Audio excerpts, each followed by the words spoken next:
হাতের এই ল্যাপটপটা ক্লায়েন্ট হাত থেকে ফেলে দিয়ে একদম পুরোপুরি ভেঙে ফেলেছেন। উপরে স্ক্রিনের পাটের অংশটা এবং ভিতরের অংশগুলো, পুরো ল্যাপটপটা উনি একদম ভেঙে চুরে নিয়ে এসছেন। টাচপ্যাডের পুরো কানেকশানটা উনি ভেঙে ফেলছেন। তো আমার কাছে নিয়ে আসছেন যে এই ল্যাপটপটি ঠিক করানোর জন্য। প্রথমে আমি ল্যাপটপটা খুলে দেখলাম যে এটার আসলে ভিতরে কতটুকু ভাঙছে বা আসলে মাদারবোর্ডের কতটুকু ভাঙতে পারে, এটা দেখার জন্য প্রথমত খোলা শুরু করলাম। হাত থেকে নিয়ে যতটুকু অংশ ভেঙেছে সেটা রেখে বাকি অংশটা খোলা শুরু করলাম। খোলার পরে ল্যাপটপটা দেখতে পেলাম যে ভিতরে আসলে মাদারবোর্ডের অংশে তেমন খুব একটা বেশি ভাঙা নেই। হাত থেকে পড়ে যাওয়ার কারণে ল্যাপটপটির টাচপ্যাডের যে উপরে প্লেটটি ছিল এটা পুরোপুরি ভেঙে উপর থেকে উঠে চলে আসে। এই যে দেখতে পাচ্ছেন পুরো টাচপ্যাডের অংশটা ভেঙে উঠে যায়। তো যে ল্যাপটপগুলো আসলে টাচপ্যাডের উপর অংশ ভেঙে যায় এগুলো আসলে পরবর্তী সময় রিপেয়ার করা পসিবল হয় না, কারণ যে টাচপ্যাডের যে প্লেটটা আছে ওটাই ভেঙে গেছে। তো এগুলো আসলে আর রিপেয়ার হয় না। আমরা মাদারবোর্ডটা খুলে প্রথমত মাদারবোর্ডটা পরিপূর্ণ চেক করার জন্য পুরো ল্যাপটপটা খুললাম, ব্যাটারিটা ডিসকানেক্ট করলাম, তারপরে ভিতরে যে স্ক্রুগুলো ছিল ওইগুলোকে আস্তে আস্তে রিমুভ করা শুরু করলাম। ল্যাপটপ হাত থেকে ভেঙে পড়ে গেলে এই ল্যাপটপের অধিকাংশ ল্যাপটপই অনেকটাই ক্ষয়ক্ষতি হয়ে থাকে ভিতরে। তো এই ল্যাপটপের আমি মূলত ডিসপ্লে পার্টটাতে বেশি এফেক্টেড হয়েছে। আমি ডিসপ্লেটা খুলে দেখতেছি যে পুরো ডিসপ্লে বাঁকা হয়ে গেছে এবং ভিতরে এটা যে প্যানেলগুলো আছে প্যানেলগুলো ভেঙে গেছে।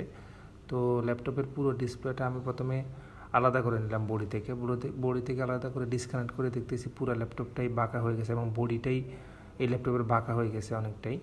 তো বাঁকা হয়ে যাওয়ার পরে এটাকে আমরা সিস্টেমও অনেকটাই সোজা করতে পারছি, বাট পরিপূর্ণভাবে আসলে সোজা হয় না, আসলে এগুলো হয় না, কারণ এটা মেটাল বডি হওয়ার কারণে এটা পরিপূর্ণ সোজা হয় না কখনোই।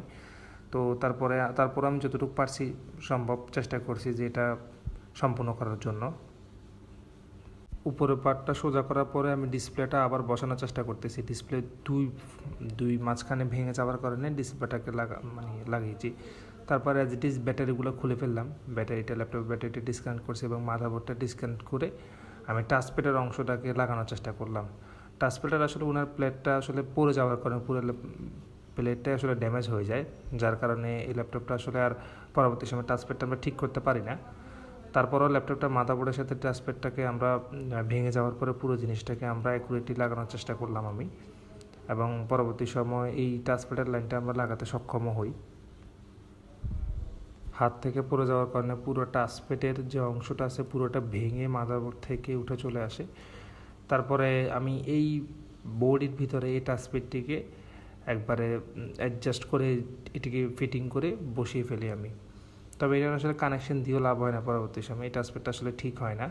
তো ল্যাপটপের মাদারবোর্ডের যাদের আসলে টাচপ্যাডের সমস্যা হয়, টাচপ্যাডের যদি আপনার প্লেটটাতে যদি সমস্যা থাকে বা হাত থেকে পড়ে অথবা কোনো কারণে যদি এই প্লেটে যদি সমস্যা হয়ে যায়, যে প্লেটটা আমার হাতে দেখতে পাচ্ছিলেন একটু আগে, সেই প্লেটের সমস্যা হলে আসলে টাচপ্যাডের সমস্যাগুলো সলভ হয় না।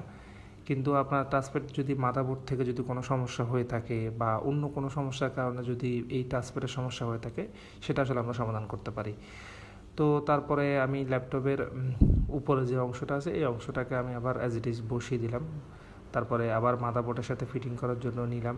মাদারবোর্ডের সাথে ল্যাপটপটাকে বসিয়ে ডিসপ্লের যে কানেকশানগুলো আছে, মানে মাদারবোর্ড থেকে ডিসপ্লে যে কানেকশানগুলো যায় ওগুলোকে আমরা রিবনের তার বলে থাকি, ওইগুলোকে অ্যাজ ইট ইজ বসিয়ে দিলাম ল্যাপটপটাকে। টাচপ্যাডের লাইনটা আসলে আমি আলাদা রাখছি, এটা পরবর্তী সময় আমি অন্যরকম করে সেট আপ করবো। ডিসপ্লে লাইনগুলো আসলে লাগানোর ক্ষেত্রে অনেকটাই সতর্কতা অবলম্বন করা লাগে, কারণ ডিসপ্লে লাইনগুলো আসলে যদি আপনি একটু লুজ কালেকশন বা অন্য কোনো কালেকশন দিয়ে যদি আপনি ল্যাপটপ যদি পাওয়ার ওপেন করেন, সেক্ষেত্রে আসলে এটা মাদারবোর্ড ডেড হয়ে যাওয়ার সম্ভাবনা থাকে, সেক্ষেত্রে একটু রিস্ক থেকে যায়। তো আমরা আসলে সাবধানতার সহিত কাজ করার চেষ্টা করি বেশিরভাগ ক্ষেত্রে সময়। তো মাদারবোর্ডটা বসিয়ে আবার আজ এটা ফিটিং করতেছি আমি, ব্যাটারিটা বসালাম, বসিয়ে পুরো জিনিসটা আসলে কিছু আঠা ইউজ করছি এবং পিছনের পার্টটা পরিপূর্ণভাবে বসিয়ে দিলাম। পরবর্তী সময় বসে আমি আবার স্ক্রুগুলো ভালোভাবে মেরে দিয়ে যে দেখেন ল্যাপটপটা মোটামুটি আমি কমপ্লিট করে ফেলি।